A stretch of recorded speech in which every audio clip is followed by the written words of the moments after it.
Pierre Devinot. Le ministre de l'Agriculture et de l'Alimentation, Didier Guillaume, est votre invité, Audrey Caspo-Mara. Bonjour Didier Guillaume. Bonjour.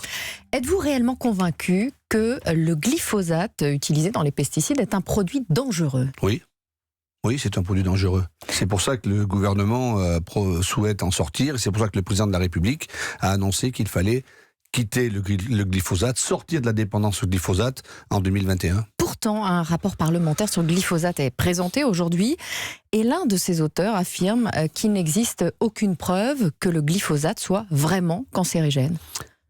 Après, c'est le débat scientifique, c'est le débat du principe de précaution. Les agences indépendantes de santé ne sont pas toutes en ligne sur la dangerosité pour l'homme. Elles sont en ligne sur la dangerosité pour l'environnement.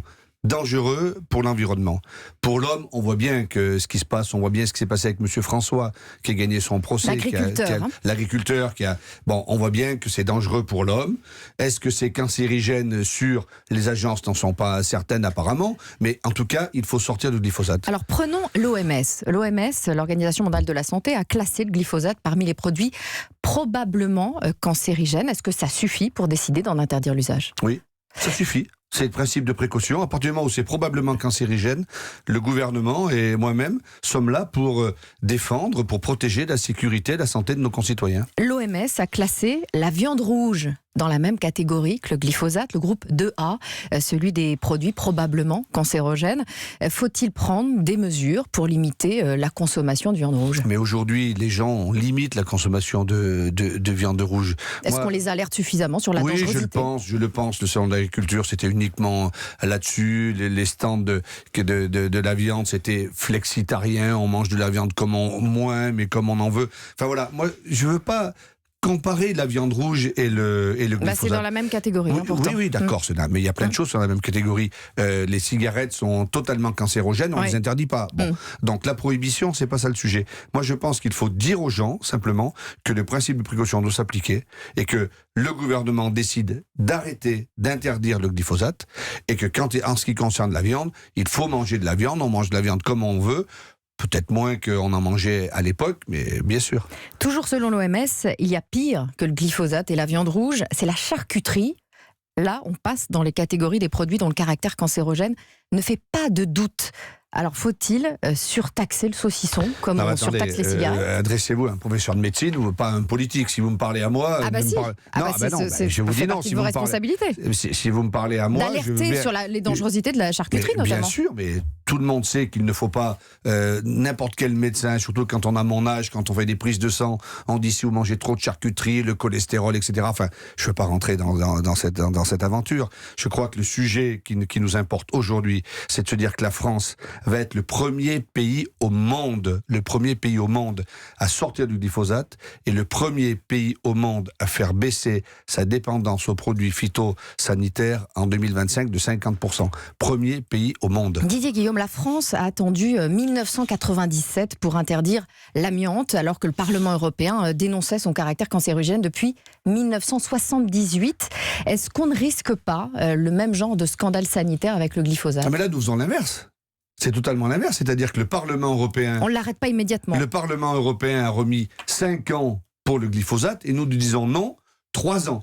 Donc nous allons plus vite. Et pas tout de suite. Mais tout de suite, c'est impossible, parce que si on disait demain le glyphosate est interdit, on met dans l'impasse toute une partie de l'agriculture française. Qui n'a pas encore d'alternative. Et surtout, nous perdrions notre indépendance alimentaire. Donc il faut faire cette transition. Certes, il faut la faire rapidement, mais il faut permettre à l'agriculture de muter. L'agriculture est en train de muter. En 2005, le Sénat a publié un rapport accablant contre les lobbies industriels qui ont retardé, par exemple, l'interdiction de l'amiante. Dans le cas du glyphosate, est-ce que le lobbying de Monsanto contribue à retarder son interdiction ? Mondialement, j'entends. Mondialement, je ne sais pas répondre à votre question. En tout cas, en ce qui concerne la France, il n'y a pas de pression en France. Il n'y a pas de pression. De Monsanto. Je ne vois pas qui mettrait des pressions. Nous décidons d'interdire le glyphosate. Nous l'interdisons. Nous ne demandons pas l'avis à M. Monsanto, à M. Bayer ou à M. je ne sais pas trop qui. Didier Guillaume, on a découvert que Monsanto fichait les opposants au glyphosate. Vous avez été classé dans la catégorie des détracteurs de ce produit. Ouais, c'est une médaille. C'est une médaille que j'affiche à ma veste. Je suis assez content d'être détracteur de ce produit. Moi qui ai fait de mon département le premier département bio de France, je suis très content d'être détracteur de tous ces produits. Moi, ce qui m'importe, c'est la transition agroécologique. C'est pas des mots, c'est que l'agriculture se fasse le mieux possible, pas comme on l'a fait ces 40 dernières années. Et en même temps, je ne jette pas la pierre à ceux à qui on a demandé après la Seconde Guerre mondiale de nourrir la France et de nourrir l'Europe. L'agriculture intensive. Oui, l'agriculture intensive. Et je veux quand même rappeler que notre alimentation, elle est saine, elle est sûre, elle est durable et elle n'empoisonne pas les gens. Vous disiez c'est un scandale ce fichage de Monsanto. Oui, c'est un scandale, oui. Vous le vivez comme ça? Écoutez, qu'est-ce que c'est? On vit en démocratie, on est fiché que c'est cette histoire. Donc, il y a les organismes dépendants du ministère de l'Agriculture qui portent plainte, comme l'INRA, d'autres le font. La justice fera son œuvre, on verra ce qui se passera. Alors, en tant que détracteur de Monsanto, est-ce que ça vous a également réjoui d'apprendre que cette multinationale a été condamnée par la justice américaine et qu'elle va devoir verser 2 milliards de dollars à un couple atteint d'un cancer lié au glyphosate? Mais ça ne m'a pas réjoui, 2 milliards de dollars, je sais même pas ce que ça veut dire. Non, ce qui m'importe, moi, c'est qu'aujourd'hui la justice, lorsqu'il y a des maladies avérées d'agriculteurs, fasse son œuvre et condamne. Et j'ai rencontré dernièrement M. Paul François, céréalier en France, qui a mis une dizaine d'années de combat contre Monsanto, qui a gagné son procès, qui va être indemnisé. Et je crois que c'est très important, si des agriculteurs ont réellement la maladie professionnelle liée à ces produits-là, alors c'est normal que la justice fasse son œuvre et que Monsanto soit condamné. Est-ce que vous souhaitez que le cas de cet agriculteur fasse jurisprudence en France? Mais il fera de fait jurisprudence. Il faut d'abord mais voir vous souhaitez, Mais on ne peut pas souhaiter cela. Moi, je ne souhaite pas qu'il y ait de nos agriculteurs qui aient des cancers ou qui soient malades. Non, bien évidemment. sûr, mais que ce soit davantage reconnu. Mais évidemment, ça sera reconnu. Ouais. D'ailleurs, la France va mettre en place un fonds phyto pour indemniser les agriculteurs victimes des maladies professionnelles. C'est très important. Là encore, ça sera unique. Les avancées que nous avons qu'a ce gouvernement pour interdire le glyphosate, pour arrêter la dépendance aux produits phytopharmaceutiques, pour faire en sorte de reconnaître les maladies professionnelles, c'est d'énormes avancées. Didier Guillaume, il y a 15 jours dans la Drôme, vous avez dit qu'à l'avenir, il faudrait revenir à l'agriculture telle que la pratiquaient nos grands-parents.